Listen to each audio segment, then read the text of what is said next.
Over 32 million Americans, including 5.6 million children, have food allergies, and each year in the United States, approximately 200,000 people require emergency medical care for allergic reactions to food. In this module, we will look at what you can do to help protect our customers from food allergens. A food allergy is a medical condition in which exposure to a food triggers a harmful immune response. The immune response, called an allergic reaction, occurs because the immune system attacks proteins in the food that are normally harmless. The proteins that trigger the reaction are called allergens. The symptoms of an allergic reaction to food can range from mild to severe. Anaphylaxis is a serious allergic reaction that has a sudden onset and can cause death. Food allergy reactions are unpredictable and can start within minutes after eating the allergen and worsen rapidly. While peanuts are one of the most commonly known allergens, there are actually 9 major food allergens that cause the vast majority of allergic reactions in people.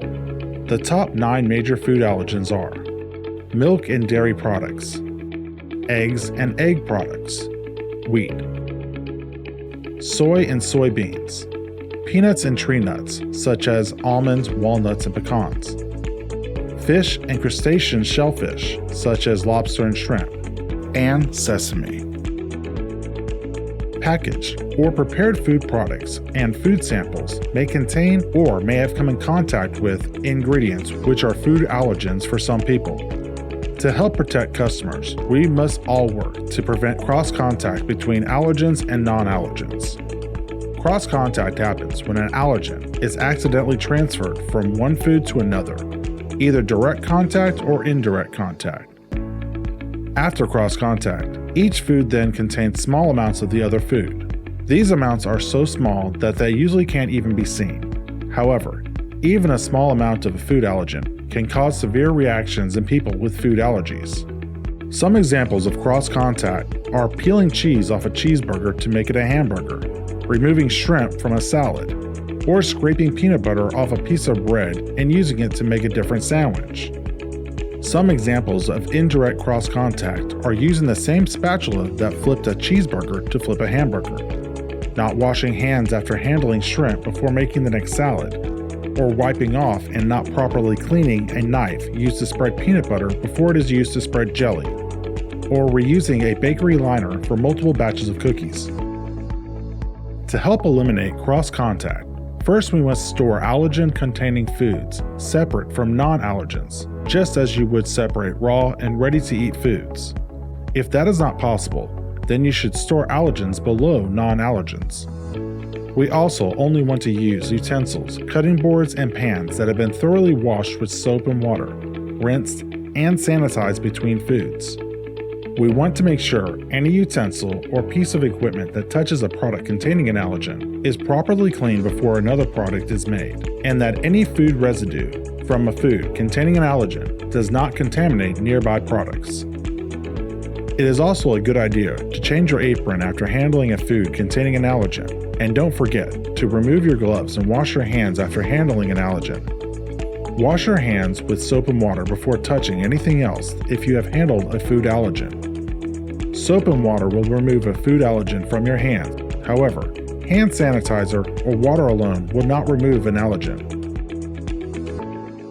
If you are making several different foods, cook and prepare the non-allergen foods first, then cook and prepare the foods with allergens. If you make a mistake, you cannot just remove an allergen from a meal.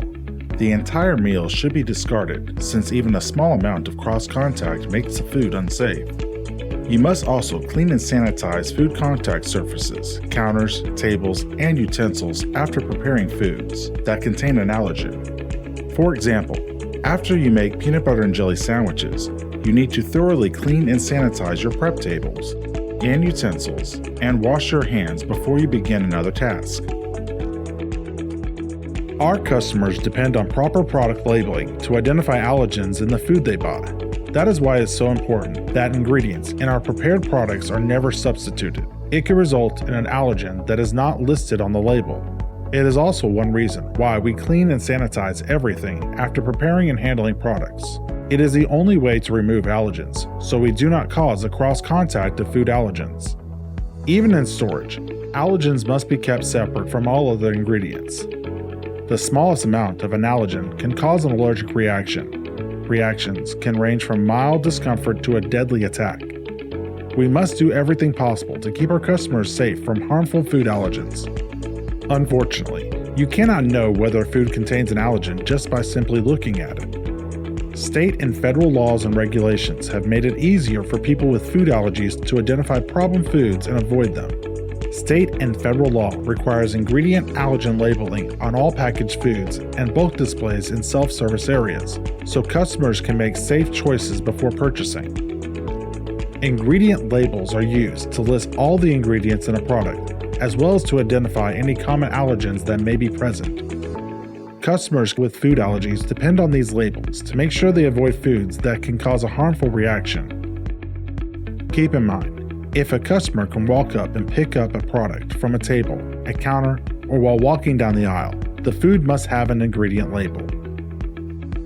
If the ingredients do not print on the scale label, please do not put the product out for customers and let your manager know. Store management needs to notify the Brookshire Brothers Food Safety Team and the corporate Bakery Deli Category Manager. A work order may need to be sent to IT to repair the equipment. Keep packaged food items not fully labeled on hold and do not put out for customers until ingredient labels can be printed correctly. Products that are required to have an ingredient listing include packaged foods with 2 or more ingredients, foods sold in bulk from self-service bins, and customer self-serviced packaged foods. If freshly prepared foods are produced at your location, be sure that only the ingredients listed on the label are used in the food. Ingredient substitutions for a recipe require a careful review of the label to ensure accuracy. Make sure you print the right label for all bakery or deli products that you are packaging for customer self-serve and ready-to-eat items, such as prepared salads or baked goods, like cookies. It is our responsibility to protect our customers from food allergens by avoiding cross-contact with food allergens, properly cleaning and sanitizing utensils, equipment, and food contact surfaces between different food products, and properly labeling the foods we have for our customers' self-service.